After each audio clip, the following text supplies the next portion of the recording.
We start with some breaking news for you now, and police in Beirut are investigating the death of a British embassy worker, Rebekah Dykes. That's according to government sources who say she died suddenly. That's all we have on that story at the moment. We'll of course bring you more on this developing story as soon as we get it. In the meantime, police have described the scene of a car crash which killed 6 people and involved several cars in Birmingham as harrowing and distressing. They still don't know what caused the accident, which happened in the early hours of the morning in an underpass, but they are investigating the speed the cars were driving at and the road conditions at the time. Sky's Fraser Maud reports from Birmingham. In the early hours of Saturday morning, the emergency services arrived at what they described as a complex and distressing scene. A 6-vehicle crash on Lee Bank Middleway in Birmingham, which left 6 people dead and another in a critical condition in hospital. Firefighters were on the scene within 4 minutes, ambulance crews just 3 minutes later. One eyewitness captured these images shortly after the first responders arrived. The scene, as I've already described, really, it's a significant scene, with multiple casualties, and as previously recorded, it's quite harrowing, really, for some of our staff, of which, have a number of years' experience. 3 vehicles were involved in the main collision, one of them a taxi. The driver and a female passenger were pronounced dead at the scene. A male passenger died in hospital. A second car was carrying 4 men, who the ambulance service said were ejected from their vehicle. 3 died at the scene. A 4th is critically ill in hospital. Police investigating the deaths urged potential witnesses to contact them rather than posting images on social media. It's a harrowing scene. There are families involved. These are real people involved. It is very, very distressing for everyone. To share images that would portray something that is perhaps unwelcome for the families and unhelpful for the investigation at this time, I would urge people not to do that.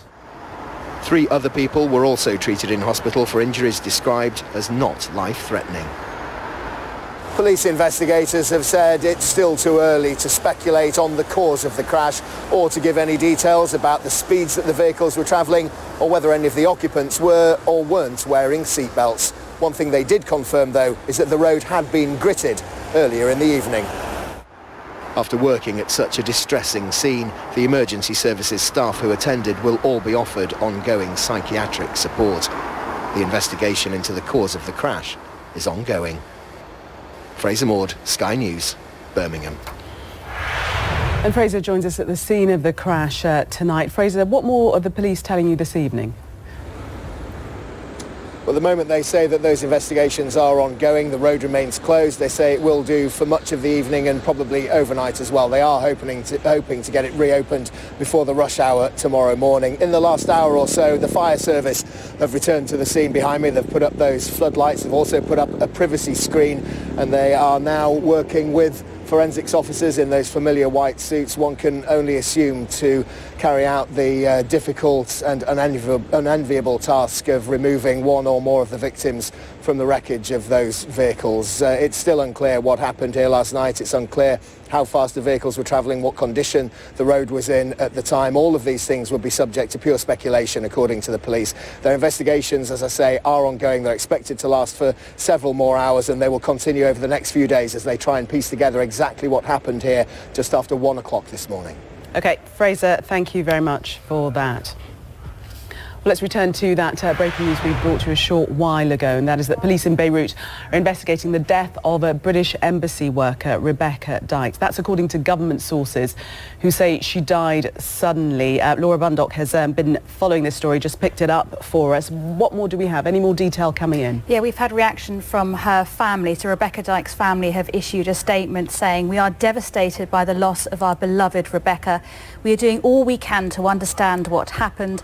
We request that the media respect our privacy as we come together as a family at this very difficult time." We've also had comment from a spokesperson from the Foreign Office saying that following the death of a British woman in Beirut, we are providing support to the family. We remain in close contact with local authorities.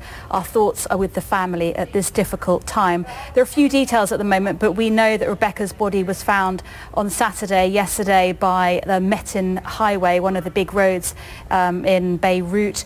There are reports reports by Al Jadid TV that she had been raped and murdered. There are reports that the coroner discovered choke marks on her neck. And as we hear now, the Foreign Office is supporting her family at what is obviously an incredibly distressing time. Yeah, and we're just hearing that the British Embassy in Beirut have issued a statement saying that it's following up closely with the Lebanese authorities on the investigations into the murder, and they're saying the body of a woman, as you say, in her 20s was found thrown on the side of the Meton highway, and that, as it was then, unidentified body was transported to hospital, and a coroner examined the victim and said that there were, as you say, choking marks on her neck, and this is the very latest that we have on that, and also the information that she was allegedly raped, according to the information that we have here. But the family have been informed, as you say. Yeah, they have, and just to reiterate, they issued a statement a few moments ago saying how devastated they are to learn of the loss of Rebekah, and asking the media to respect their privacy at what is a difficult time for them. Okay, Laura, we'll keep our viewers updated on that story.